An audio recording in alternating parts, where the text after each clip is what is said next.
Hi, Tom Coley, coach with Buckeye Cable System and BCSN. It's going to be a great sports class for me. People that I admire so much. We've got officials in the house today. Steve Miller, the boss, the GM of Huntington Center, which is an incredible place. Welcome, Steve. And Grant Henderson, president of the Northwest District Football Officials Association. Grant, welcome in. First of all, guys, I want to preface this or frame this. What you guys do as officials, without you guys, we don't have a game. To me, you're the keeper of the flame, the integrity of the game, the sportsmanship, what it's all about. So I guess bottom line is, without you guys, we have nothing.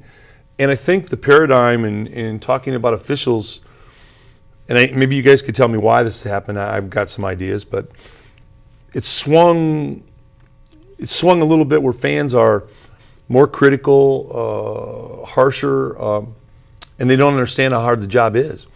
I've never said a word to an official in my life as a 30-year coach in football because I knew I made many more mistakes on game day than they did, and I never had an official one time cost me a game, ever. I cost games by bad calls, or we didn't block, we didn't tackle, we didn't run, we didn't catch. That's why we lost the game. So, Steve, we'll bring you in first. What is it? What's happened a little bit with officiating? Why has there been a little bit of a paradigm swing, do you think? I think it starts at the top, and I think the NFL, Major League Baseball, whatever sport we're talking about football today, but it starts there, and you have a little bit more of the animated players now. The officials are under a microscope. That they're, instead of having 2 or 3 or 5 cameras that you used to have in the NFL, now there's 25 cameras, so they can watch every single angle, and now that's filtered to college football, and now it's working its way down to the high school level, and you guys at BCSN do a great job with broadcasting all these great games the entire time, but now we're on TV at the high school level too, and I think that everyone has an opportunity to look at stuff, and they get to watch in slow motion when we're watching it at real time. And do we make mistakes? Absolutely we do. Yeah. But we're out there working our tails off to make sure that the kids are safe and that they're playing within the rules. Yeah, and you guys are incredible, and we see it every day on BCSN in the games, and what it shows us is just the quality, character, and integrity that the officials have, and 90+% of the time they're right.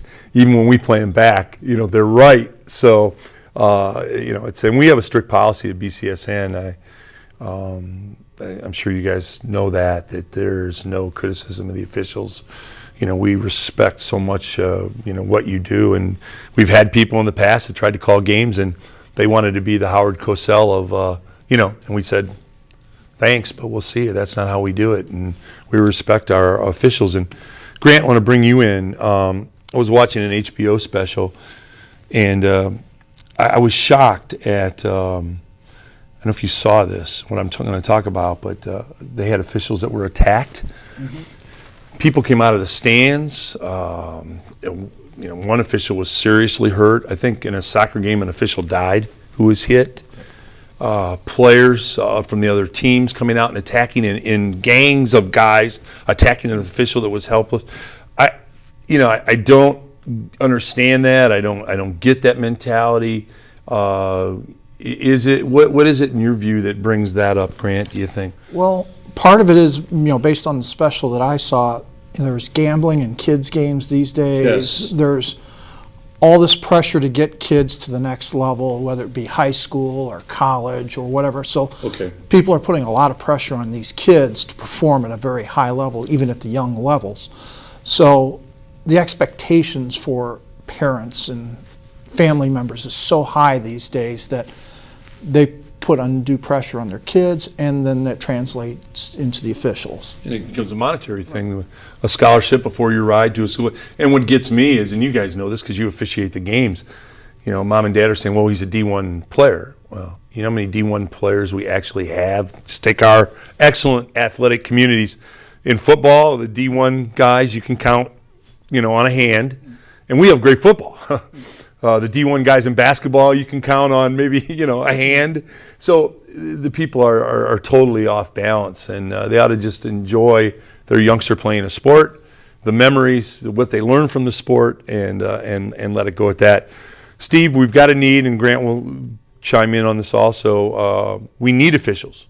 We're down in numbers. You can't play the game forever. And when I found out when you can't play, I went to coaching. When I couldn't coach anymore, a broadcast, and it was able to stay connected to the game. I'm assuming that officiating is the same way. You get the same feel that you are really connected to the game. So we need some young blood, some new people. Talk about that, Steve. We do. You know, the average age of officiating now is growing older, and it's unfortunate that that's the case. And I think that, you know, we've got to do a better job as officials and as mentors for younger people to give them the opportunities to be able to work the games, because everybody wants to work the big game. That's what it's about. When you're playing, you want to play in the big game, and when you're officiating, you want to officiate in the big game.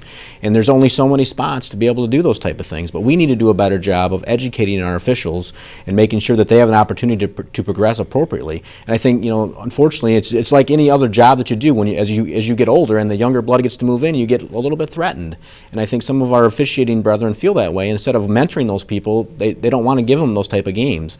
And we've got to do a better job as an association of really coaching those people and making sure that they understand that you can't do this forever. And we've got to make sure that we've got people to have your back when you guys decide to give it up. Because if you're doing it for 20, 30, 40, some of these folks are doing it for 50 years. Yeah. You know, when it's time to give it up, we got to have the younger folks. And we got to get into the schools and to the colleges and get the kids that aren't advancing, that are, as you say, the elite athletes, and give them a chance to still stay in the game. Because if they can stay in the game as an official, they're still involved. And that's exactly what I did. I was an above average baseball player and wanted to play at the college level, but went to the University of Michigan, walked down to the baseball team, and Coach Bill Freehan told me after about a half hour, said, "Steve, thank you for your service, but we've got others." And so I decided to go and sign up to the local officials association and started in baseball, and now I do football and basketball as well. But now I can stay involved.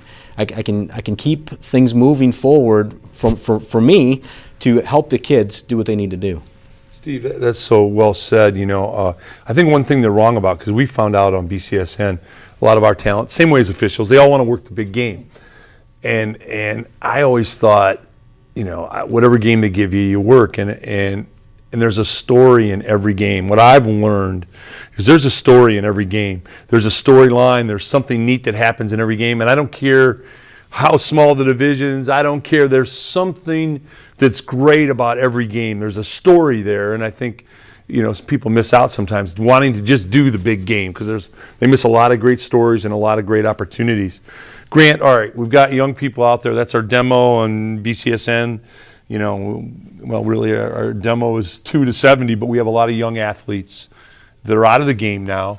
And let's say, Grant, they're watching you guys, and they say, you know what, maybe I would like to get involved in officiating.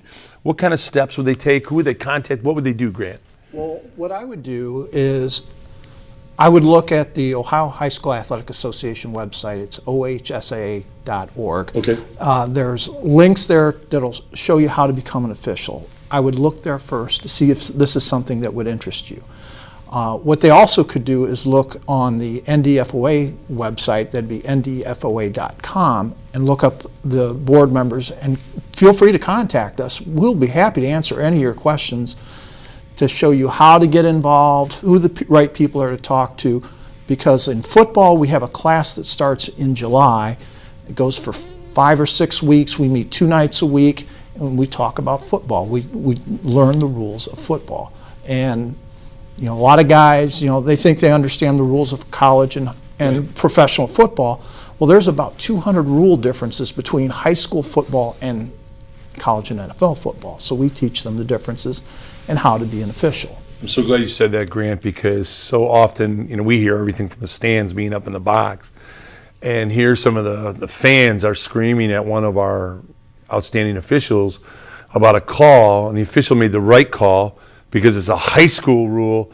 They're doing the pro interpretation of the rule, and the people, something we've talked about on BCSN and working with Steve and Grant now with you, maybe we can do is before the football season, maybe we can do some 30-second spots explaining the difference between the two, because that causes problems in the stands, because the person in the stands is doing the pro rule and you're interpreting the correct high school rule.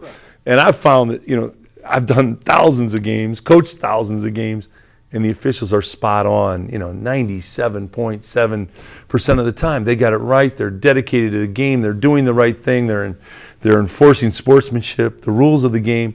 You know, without you guys, we have nothing. We don't have anything. We're the young person out there thinking, okay, I'm out of sports. I'm a young guy. I've never officiated before. A little intimidating. You got to have a little chutzpah to be able to put yourself, Teddy Roosevelt called it, putting yourself in the arena. You guys have chutzpah because you're putting yourself in the arena. You guys are like the quarterbacks of a team. Everybody's looking at you. Everybody's watching you. It takes a little chutzpah to do that. But, okay, so a young guy's thinking, okay, I start out, how would I start out? Do you put them with experienced crews? Do you bring them along slow? How does that work out? We bring along guys, what we try to do is mentor guys up. So if you're a younger official and you go through our class, we'll try to put you with somebody that has a little more experience, and we can show you the ways of the world on the football field. You know, everybody, you know, watches the guys on the NFL and they just make it look so easy. Well, they've got hundreds of thousands of snaps under their belt. And, you know, when we take guys out the first time and they're on the practice field and we have them on a scrimmage, and you can just see guys just shaking in their boots because, you know, it's an intimidating factor. It is. And, you know, we put them with an experienced guy to say, hey, you might want to do this way, or, you know, if this situation comes up again, you might want to think about this, you know, because personality clearly makes, you know, your personality will translate on how do you officiate, because I can get away with some stuff that a younger guy can't because I've got a lot of experience. And we try to help these guys along. We don't just throw them out there to the wolves and say, figure it out yourself, because it doesn't work that way. We all got somebody to show us how to do this. Okay, so we need young people to step up and get ready to assimilate in and fill some of the shoes of the older gentlemen that have been in the game for a long time and done a great job, and there's openings and opportunities. And again, those that are going to see this spot, their best way to do that, Grant, again, is? I would look at the Ohio High School Athletic Association website. That would be ohsa.org, or look on the NDFOA website, ndfoa.com.